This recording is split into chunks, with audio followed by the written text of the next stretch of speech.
Hello, my name is Jenny. I'm a bookkeeper slash BAS agent, and I'm here to show you how I've set up with Asana for my practice.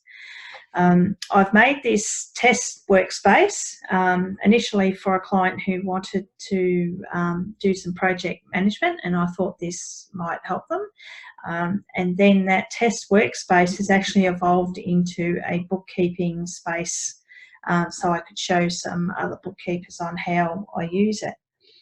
All of the information in here is fictional, so there's no real clients, and some of the dates, etc., and the full-on setup of it I haven't done, because it is just to give you a bit of a guide so that you can set it up how you like. Now I'll start with this is Jenny Bookkeeper Project. I do set up for myself and for all of my clients a project. So every client has their own project.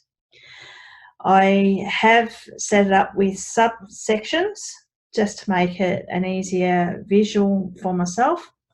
And in the new project, there are two layouts, a list and a board, and so for clients I always choose a list. I use the board for other things, which I'll show you in a minute. With, as I said, I've set them up in sections, and you can choose a section or you just click a task. For example, I'm now actually in Holly's Cut and Colour, which is one of my sample clients. I'm going to set up a section, add a section, and I'm going to do annual due dates, and I'll stick that down below. You can see how by grabbing those toggle things to move it, and the for the STP authorization that I've actually set up a task for, I'm going to put that when it moves, yep, under there, so that my annual due dates, because Holly's Cut and Colour, the authorization will be basically a year from the date I first did it. I've actually just set that like that, and so therefore I just have ad hoc queries. What I actually have done, and more recently, is when I've created queries in a subtask, send receipt for motor vehicle purchase, for example, and I've sent that to a client. I've actually taken a screenshot of that area, so, and then emailed that screenshot to the client so they can actually just, I found that was the easiest way at the minute. So then, say for weekly payroll that I might have to do for them, I put up my tick list, which every week I tick off, and I have got recently now a file STP, which I will show you how I use that extra after, to get a bit of a visual on making sure everything has actually been filed. But basically I bring up that on my phone at a client's, and I just tick, yep, done that. I've emailed payslips, which is something that can happen to me where I'll forget. So I make sure I've ticked all of the things, and I generally, for a weekly visit or regular session I do for a client, whether it be home or on site, I use this tick list, particularly just for that. And so therefore we have monthly and quarterly. Apprentice dates is another thing I'll use for clients that have apprentices, purely to keep track of when their apprentices are changing or updating to a new level. And end of year, and of course I've added this annual due dates, which you could really use for anything, and I do as well. So I'll just look at Fred's plumbing. We have the same, and you know, with things, and as I said, I prefer that kind of setup. Now, what I have done is I have done a project template, which just for this purpose I've just added in whatever, but you can actually have that, and then for that you can duplicate that project, and you could call it Gary's Garage. And you can choose what level that you want to copy from that previous task, and you create a new project.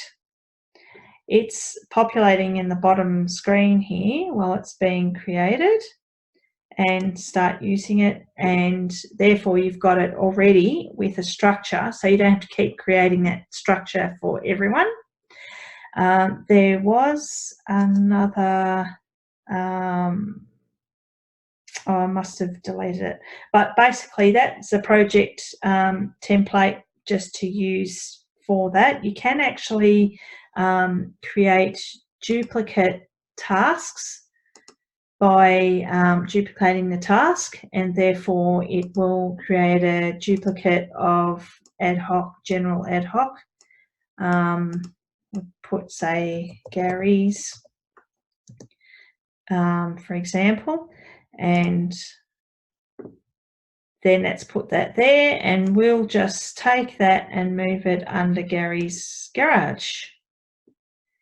So therefore, when I go into Gary's Garage, that has actually come up, even though we've got it twice now, but that's an example of what you can do.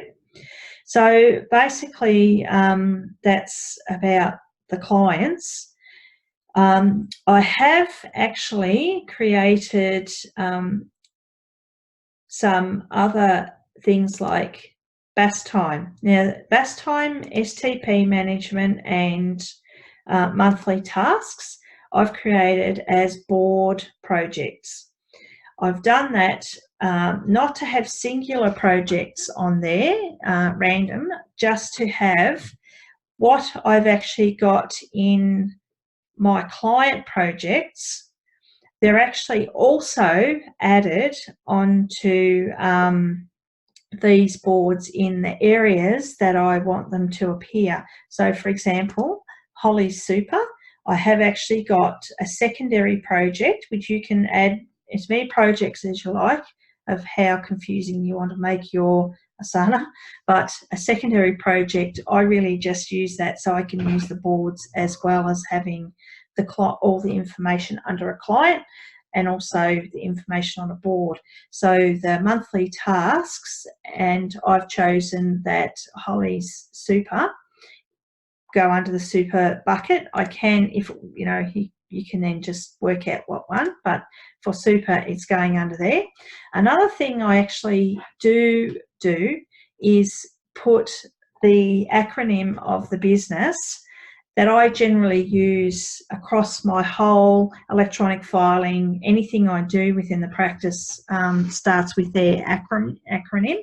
So therefore, when you are looking on my tasks, you can instantly see that it's for Holly's Cut and Colour. Now, on this web browser, you can see that's Holly's Cut and Colour, but on the iPad and the phone, those colour tags don't show. So I find it really handy to have the acronym on there. So going back to Holly's Super, when I look at the monthly tasks, under the Super thing, I have Holly's Super. So I can actually see they're tagged in the two projects and they have the due date.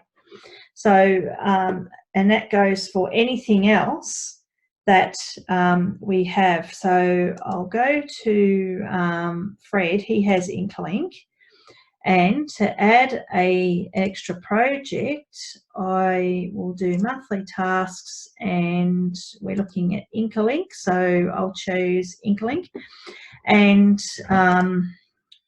that's usually about the 14th, so we might just make the 12th to give us a bit extra time, and we'll reoccur it, set to repeat for monthly, and therefore that's done. So when I go to the monthly task board, I can see that Fred's Inkalink has popped up in there.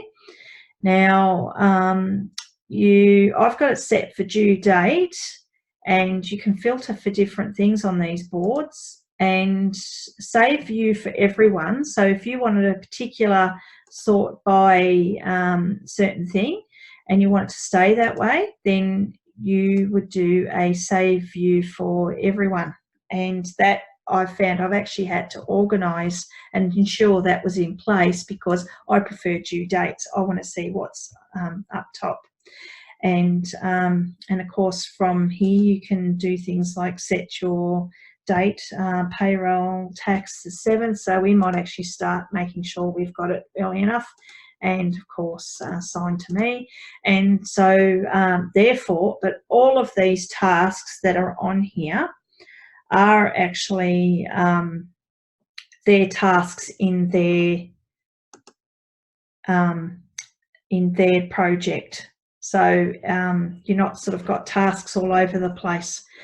Now, for an example of creating that, I'm going to do a new project, and I'm going to create a board project, and I want to call it End of Year 2019. So I'll create that. You can select other options to do with privacy, etc., but it's public to test workspace. And so it's given a preset of things to do in there. So what I'm do is I will now I do BAS reconciliations, which I have an Excel sheet that I put in all the BASs for the year, and I do a final report, and I do it that way. I've done it for years, and I just have continued because it's habit. So I will put all of the clients that I have that in this list, so I can see who I've done and who I haven't. And I actually generally tend to do mine after the last reporting period. So say, for example, for myself, I'm a monthly BAS. At the end of May, after I've done my BAS for May, I will do that just to see how it looks for the whole year.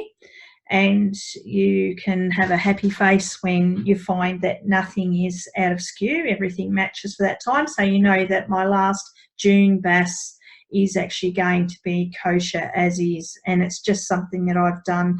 And if anybody wanted to have a look at my fancy but not fancy Excel sheet, yeah, just let me know. So then end of year payroll rec, and I'm going to do a end of year GST. Whoops, that was a mistake. End of year GST and file rec, and I'll add a column. I want to do work cover and TPAR, and I know we're not doing PSAR, but if some businesses are going to issue the statements anyway, just being in the first year, that and if businesses haven't been getting on board with the STP quite yet for reasons in the STP regime. So therefore we have our columns. I'll just delete that. Okay. So now, as an example for BAS Recs, what I have done, because it's just an internal thing, I have created an end of year BAS Recs thing, and I have actually added Fred's Plumbing and Holly's Cut and Colour. Then on Fred's Plumbing, I actually want to add it to a project of end of year 2019 and BAS Recs. So I'll just go back one, which is quite easy to do within the project, and add to the project, and where were we? End of year and BAS Recs. Right, so I'll go back to that. So I've set my BAS Recs for all of my clients, and they're now going to show up on end of year 2019. So those two are actually showing up. Then also, I'm going to star end of year 19 because up in my favourites, those boards are where it's really handy to flick between the two of them. And I'll just move that one up. Yeah, so my end of year 2019, I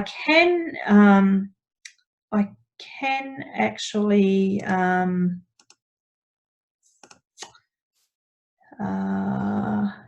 I thought I can actually duplicate that for the next year. That was what I was going to say. Duplicate it so that when I come up to 2020, I can then just duplicate all of what I've done and then just add the couple of clients that I may have gotten or deleted ones if you're unlucky to have some go.